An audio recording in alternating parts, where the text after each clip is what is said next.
ஏசுப்பா, இந்த நாளில் எங்கள் தேசத்தின் ரட்சிப்பிற்காக ஜெபிக்கிறோம் ஆண்டவரே. சகேவை நோக்கி இந்த வீட்டிற்கு ரட்சிப்பு வந்தது என்று அப்பா நீங்க சொன்னது போல ஆண்டவரே, நீங்க தேசத்தின் பாவங்களை மன்னித்து எங்கள் தேசத்திற்கு ரட்சிப்பை கொடுத்து எங்கள் தேசத்தின் நடுவிலே வாசம் செய்ய வாரும் ஆண்டவரே.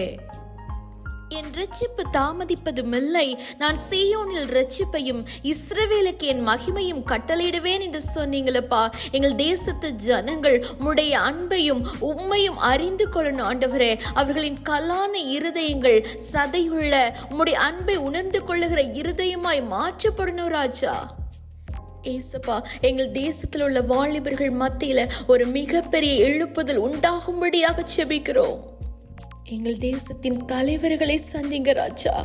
என் தேசத்தின் பாவங்களை மன்னித்து ரட்சிப்பை கட்டளையிடும் அப்பா.